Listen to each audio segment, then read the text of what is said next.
Welcome back. In this video, we'll be interviewing a oncology and hematology. Oncology and hematology. Oncology, hematology. Welcome back. In this video, we'll be interviewing an oncology and hematology bone marrow nurse. And stay tuned to hear the 3 things you might want to know before you commit to a degree like this. Next 5 years you look like? Would you feel like this is like something you would do to old, crusty, and in the next 5 years? Old, no, you won't be old and crusty in the next 5 years. Or do you feel like you'll be First question is, what does oncology and hematology mean? Yeah, oncology is basically cancer, and hematology is blood disorders. But bone marrow, so is it bone marrow transplant or just bone marrow? Like, what are you actually doing with the bone marrow? Are you transplanting it? When it comes down to it, these need to be cured, and you have to go to the source to cure it. A lot of these are treated with chemotherapy to get them into remission, but ultimately, if you want to get rid of the disease itself, you need new bone marrow. That's so interesting. I didn't know that's the source, like the cure would be the bone marrow, putting it back in. What was the process for you in becoming an oncology, hematology, and bone marrow transplant? Well, I went to nursing school. That's step 1. Nursing school can look different for everyone. Yeah. I got a 4-year degree in something else, and then I did nursing prereqs, and then I did an accelerated degree for nursing. And I just applied for all kinds of things. I didn't know what kind of nursing I wanted to do, and this manager she picked up on that when I was interviewing, that I didn't know what I wanted to do, and she said, well, we have this position where you get to try everything. And so most people don't stay in it permanently. She said if you end up finding a unit that really jives with you, you can stay there. But for the last 3 years, I've been rotating, and I've really enjoyed it. A worst situation, I guess, maybe one situation that you feel like,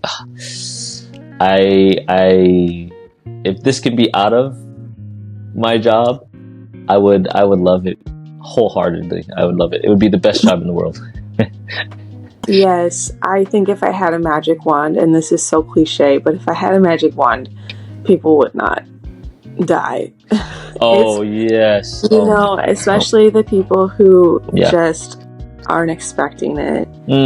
That's the saddest to me, because it's one thing if someone just feels like, okay, I've lived my life, this is inevitable, this is part of it, this is the end, and they have peace. That's one thing, and I'm happy to help be a part of them passing comfortably. But when they're young, or it happens quick, or they're in the middle of their lives, and they're like, didn't do the things they wanted to do, or be who they wanted to be, that is just heartbreaking. Like, about how much all that would be? College. Yeah. I paid $100,000 after financial assistance for the first degree. And then the prereqs, nursing school itself, the 1-year program was like $60,000. Wow. For a bachelor's, and that's at a private college. In this profession, how much do you think you would make? What do you think it would look like? Here in the Midwest, I would say most new nurses start around $30 an hour. Okay. So I don't know what that is annually, but that's quick math there. But I know in the South, it's closer to $25 an hour, and then kind of up north, it's a little higher. What made you want to do nursing in general? Like, what kind of inspired you to go down that route? I was doing like a little bit of everything for a cancer prevention program, which was cool, and it's a great program, and it was cool to see sort of the inside of how a government is trying to help people's lives be better. But to me, sitting behind a computer, and I did drive a lot. I drove to different doctor's offices a lot to present our program, but just sitting and answering the phone and emails, it just wasn't my case. Yeah. I was not having fun, and I did get to interact with some nurses in clinics, and I don't know, they looked busy, they looked purposeful, and they got to have relationships with people and kind of help people one-on-one. Wow. Rather than this big picture stuff that I was doing, and that was much more enticing. I wanted to be active, and I wanted to be able to kind of see the fruits of my labor. But is there any moments in your job that kind of... I interrupt this video to say, don't forget to wolves, watch, like, fill out that survey, and subscribe. Pick you up? Any moments in the job that gives you the that you remember, that you know, you can think of? Yeah, on a small scale, you really can. Well, and I guess a big scale for some people, but you really can help make people feel better. Yeah. Which is pretty satisfying.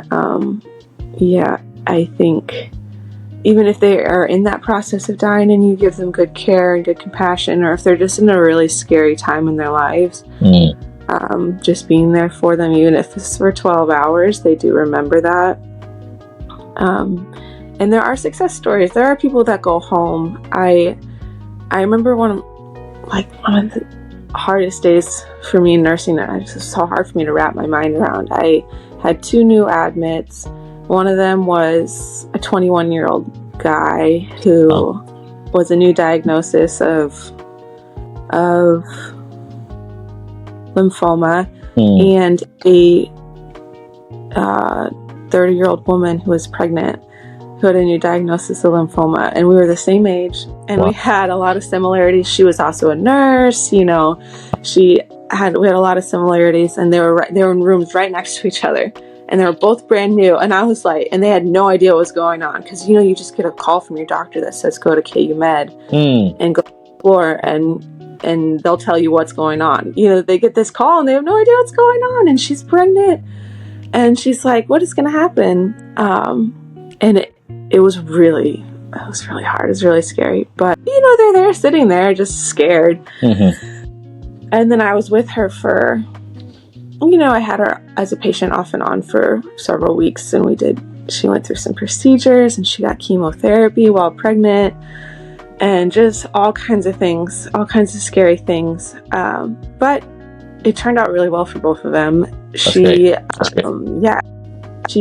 went all the way through. It took maybe a year and a half, all the way through, and she got her bone marrow transplant. Wow. She's in remission, and her baby is a toddler now. And it's just, baby's okay. That's and unbelievable. It all worked out for her. Yeah, it's very satisfying. Wow, what a memory, what a story. I'm sure those are the moments that kind of bring you through the challenging ones. I would say as people get older, they tend to move outpatient and do more of clinical nursing, because of whether it's the hours are more friendly for their family life, or it's just that their bodies, it's hard to be inpatient 12 hours, hauling patients around. It's very physical labor, and so a lot of people move towards the doctor's offices. Is there any last pointers or tips you would have for someone looking into your career, your field? I think something that maybe they don't talk about enough in nursing is that you really have to be a good problem solver, a good critical thinker, and a good communicator. I think those are things that they don't talk about enough. So if you're wanting to come to work and just kind of clock in, clock out, you're not going to do anyone any favors, and you're going to be stressed because you have a list of things to get done and maybe not quite figure out how to do it. And also, you're going to have to talk to people, and you're going to have to talk to people when they're in a really scary time in their lives. And that doesn't make them good communicators, and that doesn't always make them very nice. So you just have to be prepared for that. And kind of realize you have to meet people where they're at. All right, here's a recap. The first thing I'm going to talk about is communication. Communication is key. You're communicating with people at their worst moments. You're communicating with the doctor. You're communicating with other nurses. And so you want to make sure that your communication's on point, or you want to make sure if it's not on point, that we're practicing to get better on how to communicate with people in different levels and different positions and different times in their life. Another thing we want to think about is critical thinking. In critical moments, we have to be critical thinkers. So you just want to be thinking, hey, how am I a critical thinker? Is this something that I like to do? Is this something that I enjoy practicing every day? And the last thing Emmy mentioned in our interview was a problem solver. It seems like there'll be many problems that occur or come up in the day, and you have to be willing to solve them, right? If you're a person that doesn't normally like to fix or encounter problems, then maybe this may not be the best situation for you. If you are, then maybe it is. And maybe oncology, hematology is the best degree for you.